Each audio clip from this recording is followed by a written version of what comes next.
Hey there everybody, my name is Kat Bowser, I'm your resident fantasy therapist, and welcome back to my channel. Okay, third video for this week. Yay! So this one, I'm going to keep it kind of short. I wanted to talk about what I consider to be my unpopular fantasy opinions. I've done a video like this before talking about my unpopular writing opinions, and I want to kind of do sort of the same thing. I encourage you guys, if you want to do this kind of video, let me know, because I want to hear everybody's unpopular opinions about the fantasy genre. I'll probably do one of these, I think, for each genre in the future once I get to them, but since fantasy is my favorite, it made sense to start with fantasy. So number one, this one, I've noticed it varies. Among the writing community, this isn't really an unpopular opinion. Among the reading community, it tends to be. So I'm going to count it here. I don't want chosen ones. Do not give me chosen ones. I'm not a general fan of prophecy and predestiny, that kind of thing. I've never really been a big fan of it. But for me, with the chosen one, like I've said in videos before, I won't drag it out here because I'm sure you guys have heard it over and over again. Usually the chosen one's boring. Usually they don't have a lot of personality.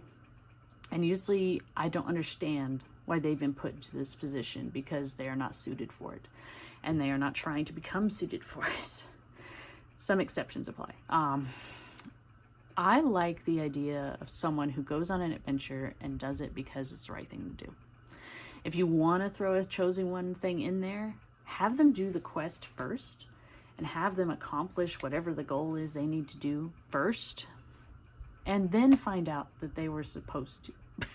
Because then they've still made the choice to do it without essentially being told by the world or society that this is what they're meant to do. So yeah, I've just never been a big fan of chosen ones.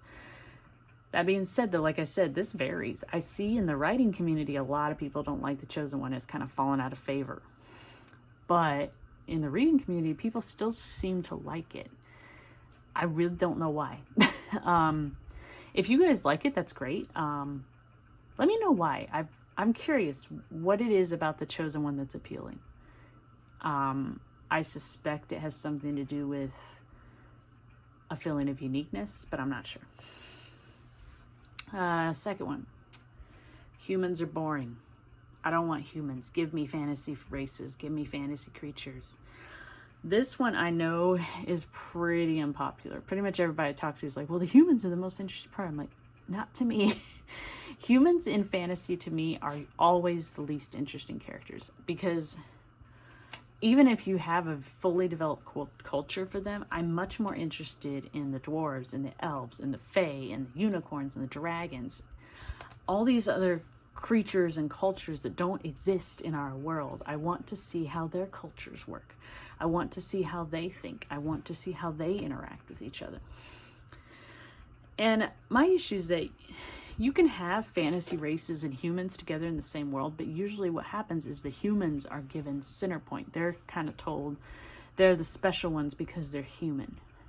I'd love to see one where it's not done that way, where it's the dwarves that are special. It's the elves that are special. It's the fae that are special, whatever. When I read fantasy, I don't want to see humans. I want to see things I can't see in regular life. Okay, let's see. Other things in fantasy that I just plain don't like. The redeemable villains all the freaking time. Like I've said before, I got nothing against a villain that's redeemed if it's written well. I'm just so sick of seeing it. Like, every story I read now has one of these. And it's almost like, it almost feels to me like people are afraid to keep a bad guy. And I love irredeemable villains because you can have them do these horrific, terrible things and not have them back down from it. You can have them own it, essentially own how ruthless they are. And I love that. I love that aspect of irredeemable villains. So, like I said, I don't dislike redeemable villains. I dislike that they're used all the time.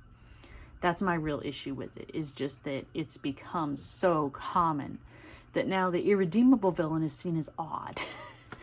And I'd much prefer a balance, honestly. That's what I like. I want a balance. Okay, let's see. Another unpopular opinion that I have. Oh, everybody speaks English, or whatever your mother tongue is. I hate this.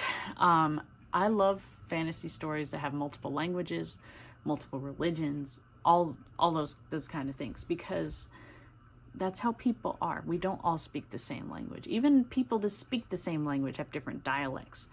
My husband sometimes says he doesn't understand the phrases I use because I'm from the South. So sometimes I have colloquial phrases. He's like, I have no idea what you just said. And we both speak English. So I love it when stories, instead of having everybody able to communicate on the same level, introduces this complex thing of, okay, first we have to get past this communication barrier. And I think that is realistic. I think it makes for interesting interactions. In my work in progress I'm working on right now, one of the things that happens when people meet for the first time between different cultures, they have to figure out how to talk to each other. And it makes for really fun writing certain scenes, because you have to have them, one, establish you're not going to hurt each other, and then you have to have them establish, okay, how are we going to get across our message when we don't speak each other's language? And I think it's fun. Again, kind of like everything on this list, this is a taste thing. If you like it when characters automatically are on the same level, awesome. I totally get why. It's just I don't like that. Okay, this one. Give me morally good over morally gray. I like a good character. I like characters that are kind. I like characters that are good. I don't dislike morally gray characters. I think they're interesting. But I will take someone who is morally good and has a strong compass over a morally gray character 9 times out of 10. Just because I think people look at someone who's morally good and think that, oh, well, this person isn't as complex. This person isn't as interesting as a morally gray character. And I don't think that's true. I think you still have a lot of room to explore with a morally good character. It's just you're going to explore it in different ways. And I love it. I love a morally good character. Like I said, I have nothing against morally great characters. They're fun. They're interesting. But every story has them. And I don't know. I like a good morally good character. Someone who knows what their morals are and sticks to them. That's just me. Let's see. I don't want to go on for too long, so let me just finish up with a couple others here. Oh, this one. I was just talking about this on Twitter the other day. Archers should be a lot stronger than fantasy has them presented as. Almost every story I read or movie I see with fantasy, with a few exceptions, archers are generally regarded as, well, they're archers because they are physically weaker than the people swinging the sword. I do archery. You have to have some muscle to do archery. You have to have strong core muscle. You have to have strong chest muscle, strong biceps. And especially with the way that fantasy usually has these bows have ridiculous pull strengths. Like Lord of the Rings, Legolas's bow that he gets in Lothlorien is supposed to have a pull strength of 250 to 300 pounds. The record for a human is 200 pounds. And those of you who don't know a lot about archery, pull weight is essentially how much weight you're pulling back when you pull your string back. So when I first started archery, I started off with a 15-pound pull because I'd never done it before.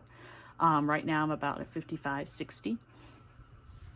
So imagining someone who is firing a bow consistently at, let's say, 150 to 200 pounds. they're going to have some massive upper body strength. And I would really like to see that adjust a little more. Maybe that's I know that's a minor one. It's kind of a nitpicky one, but it bothers me. Let's see. Okay, my last one. I don't like fantasy that takes place on Earth. I just don't.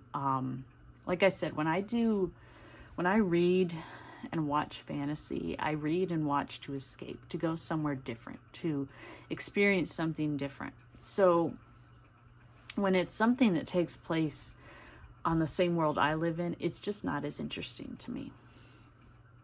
Now, I'm not against like portal fantasy stuff where you go from our world to a fantasy world.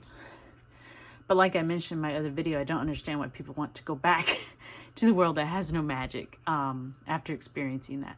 So this one, again, if you guys like fantasy that takes place in our world, I totally get it. I know some people that is like their escapism is, let's imagine this world, but let's add magic into it. And I totally get why that's an appeal.